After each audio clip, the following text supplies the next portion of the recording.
What's up, NMO fans? This is your host and CEO Alexlexus with co-host Nelson ri0S of Fighting Game League, and back again with dmizze after that hour and a half podcast on dmizze's channel. It's all So, about Stephanie getting it from Macho Man. God damn it, Dave. Nelson, I was telling dmizze on the other podcast that Triple H is gonna see him in the airport Oh to shit. medicate his ass. Oh man. But anyway, animal fans, breaking news. And I called it. I called it. This is the beginning of the end for a certain division at Capcom. We already saw Ono's departure from, you know, uh, being the producer of Street Fighter. And today, Seth Killian announced his resignation on June 22nd. Now, how convenient that this is happening now at a time where Capcom is catching a lot of flack for all the boneheaded decisions that they made in the last couple of months. So, maybe Seth Killian saw, the woods for what they were and saw that there was no end in sight for all the bullshit that was going on with Capcom as the company. It doesn't help matters that Ono-san even went on record to say that they were working the R&D teams a little too hard, almost as if the same incident that went down at Tecmo, where Itagaki was just like, "What the hell is this? You guys working us too hard," especially towards the end of the development of Ninja Gaiden 1 and 2. But what we're gonna do? I'm gonna give Nelson the floor first, and then dmizze. Nelson, what are your thoughts on Seth Killian leaving Capcom? I don't even know what to say anymore because, like, I called honestly, it. I knew it. I knew it. I knew it he was gonna happen. he just left like mad unnoticed too. Cause like if you think about it, he's leaving at the time where Capcom is going at its downfall, where Capcom was getting nothing but lawsuits and like hate mail from fans and everything. I think he's just the smart choice of trying to get out at the exact right time so he doesn't get into more conflict and bullshit with anything that's going on with Capcom affairs and whatnot. Because he doesn't want to be. Because if you think about it, he's somewhat the face of Capcom because you see him mainly at tournaments, you see him on streams, you see him at events like, E3 that just passed not long ago, the Captivate Capcom event that just went down too. He's Uh-huh. everywhere. So I mean, then he was also was saying that like, oh, he missed like his old glory days of him being in tournaments, playing classic Street Fighter 2 and all this other shit. So I really have no idea what his intentions are for leaving the company, like on a real note. But yeah, he is gone. You know. Now, this is almost a blow, just like when Gutex left the active broadcast for Cross Counter. It's like, what the hell is going on with all these changes? I know that Seth Killian also mentioned that he wanted to pursue other endeavors, and more power to him. Him as a man, as a human being. If he wants to aspire to do other things, go do it. Take care of your business. Godspeed. But dmizze, what are your thoughts on this? Rats from a sinking ship. Plain and simple. Damn, rats from a sinking ship. Dmizze, you have weird words, my friend. Dude, it's just blatantly obvious. It's like usually when you give your resignation, it's like, okay, I'm gonna resign like at the end of the like cycle or whatever, like at the end of the month or the end of like next month. He's like, I'm giving my resignation effective this Friday. So that's like serious rats from a sinking ship. He can't wait to get off. Like Mm-hmm. that whole I want to go off and do my own thing. He could have said that if he would have said that at the height of Street Fighter 4's shine time, like while they were basking in the sunlight. I would respect him more for that than jumping off while things are bad. Like But where can you blame him though? Even you, Division, were like, I was trying to defend Seth Killian, and then you were going in on him, And I'm like, I he's can't just I can't blame him for leaving, but to make it seem like, oh, this is the perfect time for me to go off and do my own thing, because that's what I've always wanted to do. Don't even do that. Don't even lie to us, because it's just so plainly obvious to anyone with half a brain that you're leaving because you're just taking it in the teeth, like for real. so basically it's like he's butthurt, right? No, how does it? I don't think he's butthurt. It's just like No. It's not that. It's not. it's I'm not just that he. saying.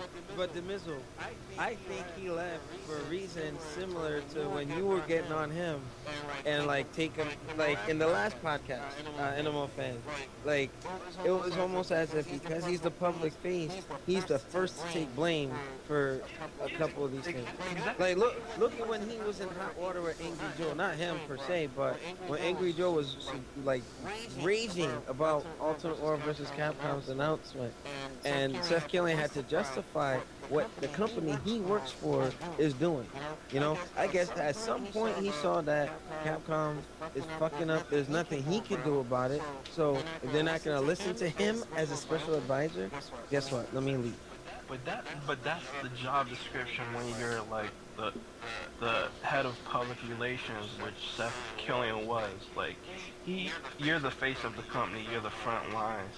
Like when the company takes it in the teeth, you're the first one to take it in the teeth. That's the job description. You can't be like, oh, I'm happy, happy days. I'm gonna appear at like 50 million tournaments, pimping my game, being the face of the company when things are going good.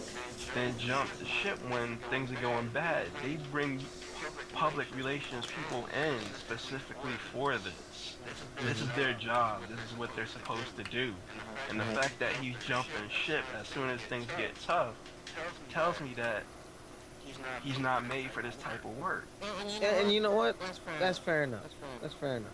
But Nelson, question for you guys as a whole: how will this impact the fighting game community?